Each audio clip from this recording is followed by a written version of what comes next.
Əlamətlərindən belə görünür ki, Mikhailo özüdür. Beyxana sahibi də bunu təsdiq edə bilər. Mikhailo, əlamətlər. Bu əlamətlərə görə 3 Mikhailo asmışıq, ikisini də güllələmişik. Qocanı çağırın.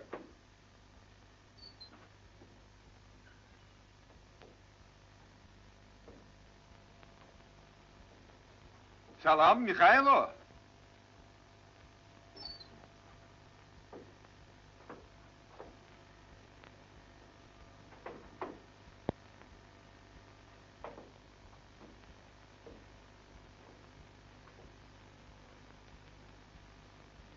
Gerek ki sen deyirdin, bunu tanıyırsan.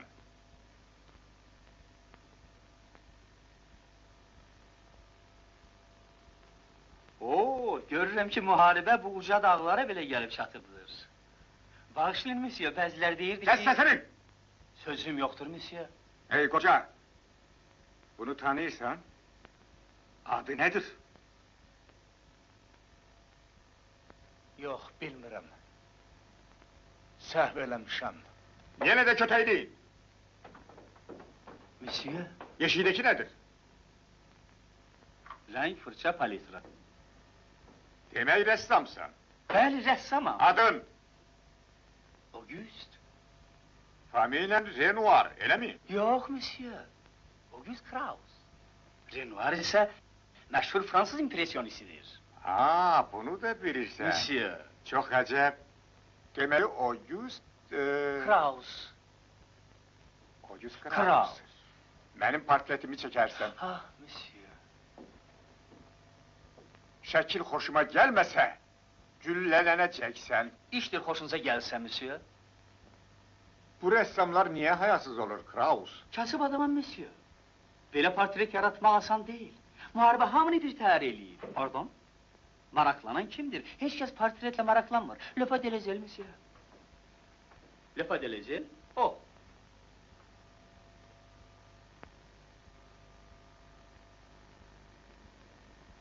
Paris...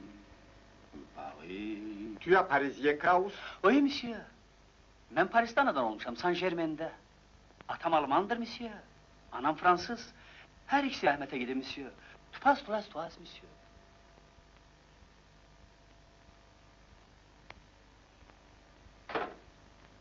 Müsyo, portretiniz hazırdır.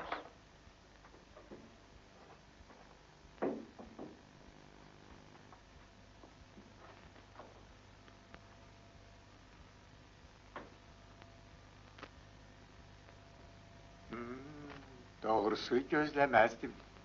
Məncə pis çıxmayıb, müsyo.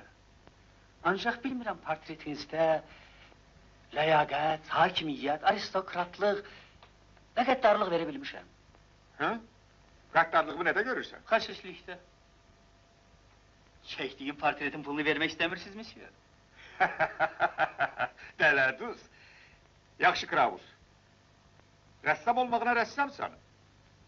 Ancak Mikhail olmadığını yakın bilmirəm. Müsyo. Siz necə bilirsiniz Cenab Karanti? Bence sizi nahaq çağırmamışam. Nə olub ki? Tanımadınız? Əcəb oxşuyur.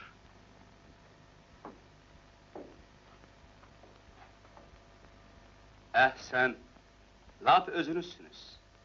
Elə bil canlıdır. Bunu kim çəkib? Mikhailo. Bu nə zarafatdır, cənab Şulz. Siz ki, Mikhailonun meydini özünüz gördünüz. Cənab mayor, General Gulbach sizi rasyada çağırır.